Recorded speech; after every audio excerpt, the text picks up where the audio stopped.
So mga bagay na kailangan mong gawin upang hanggang ngayon patuloy ka pa rin na hanap-hanapin ng isang lalaki. Tandaan niyo mga kamamay, mahalaga na merong takot ang isang lalaki, okay? Na mawala ka sa buhay niya, na mapunta ka sa iba.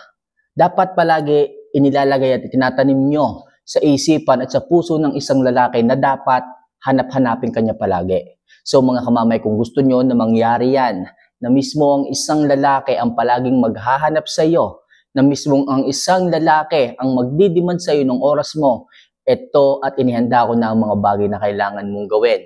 Ayokong mahirapan ka pa at sigurado ako sa pagkakataong ito, kung ikaw man ay pinababayaan na ng isang lalaki, hindi ka na niya hinahanap, hindi ka na niya namimiss, hindi ka na niya pinapriority, ito nga mga kamamay, gusto kong maliwanagan ka sapagkat magulo na ang isipan mo ngayon, sapagkat hindi mo na lang gagawin, sapagkat litong-lito ka na. Kaya inihanda ko ang mga bagay at mga tips kong ito sa iyo para may masundan kang pattern at muli siyang hanap-hanapin ka. So mga kamamay, kung gusto mo ng ganitong klase ng love advice, kung sa tingin mo makakatulong ang video ito at yung aking mga gagawin pang mga video, pindutin mo lang ang subscribe button at syempre, i-like mo na rin ang video ito kasi makakatulong yan ng malaki dito sa ating channel. So kung handa ka na, ano pang hinihintay natin? Huwag na natin masyado pang patagalin. So ano nga ba yung mga bagay na kailangan mong gawin upang muli siyang hanap-hanapin ka? So number 1, palagi kang magpaganda at alagaan mo ng maayos ang sarili mo. Yes mga kamamay, alam nyo ba kung bakit ang isang lalaki ay nauumay sa inyong sarili? Kasi napapabayaan nyo na ang inyong katawan, ang inyong itsura. Dati-rati naman, nung una ka pa lang niyang nakita, una ka pa lang niyang nakilala, di ba sabi mo sa akin na in love at first sight sa'yo ang isang lalaki? Siyempre kapag ka na love at first sight sa'yo ang isang lalaki, ibig sabihin, nagandahan siya sa itsura mo. Hindi naman po pwedeng na in love siya sa una niyong pagkikita dahil sa mabait ka. So hindi po pwedeng mangyayari yun kasi hindi ka pa nga niya kilala eh. Hindi ka pa nga niya nakakausap.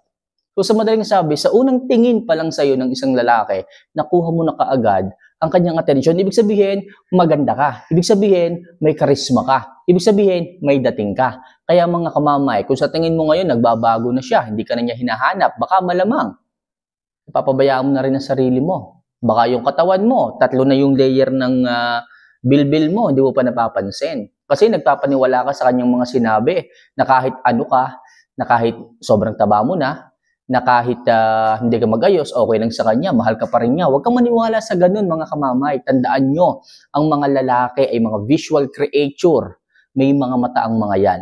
Kung sino-sino ang kanilang nakakasalamuha, kung sino-sino kanilang nakakausap, diba? Nagiging mga bagong kaibigan. Kaya mga kamamay, sumabay ka na. Hindi po pwede na maniwala ka sa kanyang sinabi na okay lang daw kahit mataba ako. Pero ngayon, nararamdaman mo na tipong nawawala ka na sa priority ng partner mo. Dahil nga, pinapabayaan mo ang sarili mo. Hindi ka nag-aayos.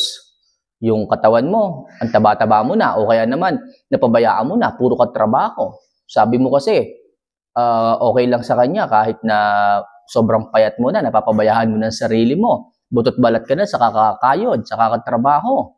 Diba? Sabi mo, okay lang sa kanya yon. Pero kita mo ngayon, anong nagiging bunga? Tumitingin siya sa iba. Nababalitaan mo, may bagong ikinakantsaw sa kanya sa trabaho. Bakit? Kasi nga, masyado ka nang nakakapagpabaya sa sarili mo. Bakit hindi mo muling ibalik ang iyong ganda? Mag-ayos ka, mag-self-improve ka. Para naman sa ganon, muling bumalik ang pagkaakit sa iyo ng isang lalaki para lagi kanyang hanapin. Para matakot siya na mapunta ka sa iba. Para matakot siya na baka maraming kalalakihan ang kumuha pa rin ang atensyon mo. Kaya sa madaling sabi mga kamamay, kung gusto nyo na muli kang hanap-hanapin ng isang lalaki, kailangan bigyan nyo siya ng dahilan para mangyari yon. Paano mangyayari yon? E di syempre magpaganda ka. Kailangan mong takutin ng isang lalaki na baka maagaw ka ng iba. At paano mangyayari yon? E di syempre mag-self-improve ka. Alagaan mo sarili mo. Okay? So number 2, para hanapin ka muli ng isang lalaki, bigyan mo siya ng masasaya at mga unforgettable memories. Yes, mga kamamay. Ito yung mga investment ninyo ng oras ngayon sa isang lalaki. Kailangan hanggat maaari, hanggat may pagkakataon, gawin nyo, puntahan nyo ang mga bagay na gusto nyong puntahan at gawin. Tandaan nyo mga kamamay, investment yan sa isang lalaki. Para pag dumating ang panahon at araw na kayo ay magkahiwalay, magkalayo, ikaw palagi ang kanyang nasa isipan. Para sa ganon, palagi kanyang maiisip, palagi kanyang mamimiss, at palagi kanyang hahanap-hanapin. Imbes na katoksikan, okay, imbes na maging sakit kayo sa ulo at maging problema ng isang lalaki, bakit hindi kayo gumawa ng masasaya? Okay? Na mga memories sa inyong relasyon. Sigurado ko, hindi kayo magsisisi dyan. Hindi nyo pagsisisihan yung mga bagay na ganyan.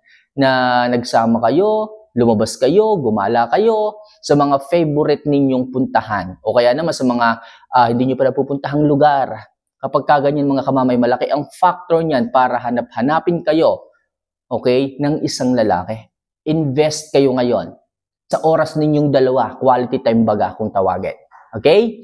So number 3, subukan mong gawin ang mga bagay na ginagawa at hilig niya. Tandaan niyo mga kamamay, kung sa isang bagay nagkakasundo kayong dalawa, malamang sa malamang, lagi kanyang hahanapin. Malamang sa malamang, ikaw palagi ang kanyang kailangan. Bakit hindi mo gawin at suportahan yung mga bagay na ginagawa niya? Kung siya is mahilig sa mga online games, kung siya ay mahilig maglaro ng basketball, kung siya ay mahilig ng magkutingting sa mga motor, bakit hindi mo subukang sakyan din ang mga hilig niya? For example, lagi mong nakikita sa umaga, lagi niyang hawak yung kanyang motor. Lagi niyang kinukutingting ang kanyang motor. Bakit hindi mo siya suportahan? Titigan mo rin, tanungin mo siya. Maki-rides on ka sa kanya kung ano yung gusto niya, ano yung hilig niya. Para sa ganon, ang isang lalaki ay palagi kanyang hanapin. Bakit ka hahanapin? Siyempre, gusto mo rin yung hilig niya. Ibig sabihin, naiintindihan mo siya sa kung anong bagay na gusto niya. Hahanapin ka niya sa paraang parehas kayo ng gusto. Sa paraang sinusuportahan mo siya. Malaki ang tsansa na hanapin ka palagi ng isang lalaki sapagkat meron na siyang partner, meron na siyang barkada, at meron na siyang tropa. At ikaw yon. Okay, kaysa hanapin pa niya sa iba, yung oras na merong dapat nakakaintindi sa kanyang hilig, kaysa naman makasama pa niya yung ibang mga tropa niya, bakit hindi na lang ikaw, di ba? Kaya mga kamamay, subukan nyo na gawin nyo ang hilig ng isang lalaki. Para sa ganon, hanap-hanapin ka pa rin niya. Alright? So next, huwag ka palaging umasa sa kanya. Tatandaan nyo mga kamamay, napakahalaga nito. Kailangan bilang isang babae, kailangan independent kayo. Ibig sabihin, kailangan kaya nyo rin gawin yung mga bagay na ginagawa nila. Hindi naman lahat, pero kailangan magkaroon kayo ng sarili ninyo, especially pagdating sa pananalapi. Ibig sabihin, kung siya ay may trabaho, kailangan may racket din kayo. Hindi kayo palaging umaasa sa abot ng isang lalaki. Ultimo, pambili nyo ng napkin, pambili nyo ng modest, pambili nyo ng toothpaste at shampoo, iniaasan nyo pa rin. Mga kamamay naman, okay, magkaroon sana kayo ng pagkukusa na dapat pala ganito sa akin na nanggagaling yung budget para sa sarili ko. Okay? Ang sarap din kasi sa piling mga kamamay na tipong hindi lahat ng bagay ay iniaasan nyo sa isang lalaki. Paano na lang kung ang isang lalaki ay nakipaghiwalay sa inyo? Paano na lang kung ang isang lalaki ay hindi maging sapat ang sinusweldo at sapat lang sa pang-araw-araw ninyo? Paano ka na? Paano kung humina, hindi na nagkaroon ng OT sa trabaho ang isang lalaki? Hindi na maibigay ang pambili mo ng shampoo at lotion? Paano ka na? So kaya mga kamamay, ngayon pa lang, magkaroon ka na sana at maghanap ka na ng extra racket sideline para sa ganon, hindi ka na palaging umaasa sa isang lalaki. At mas maganda sana kung mas makakapag-abot ka pa, makakapagbigay kahit pa konti-konti sa isang lalaki at ma-appreciate niya yon, sigurado ako. Maniwala kayo mga kamamay, mas mamahalin kayo at hahanapin kayo ng isang lalaki. Kung lahat na lang iniasa ninyo sa isang lalaki, lahat ng gastusin sa bahay, hindi na nga kayo nakakatulong, sakit pa kayo sa ulo. Sa palagay mo, hahanapin ka ng isang lalaki? Baka mamaya hindi na umuwi ng bahay yung lalaki na yan eh. Baka mamaya hindi na siya makapagpakita sa iyo kapag kaganyan. Kasi, puro ka demand, puro ka pangangailangan, hindi mo malang siya matulungan. Kaya kung gusto mo na hanapin ka ng isang lalaki, bakit hindi mo subukan na maghanap ng trabaho at huwag palaging umasa sa kanya.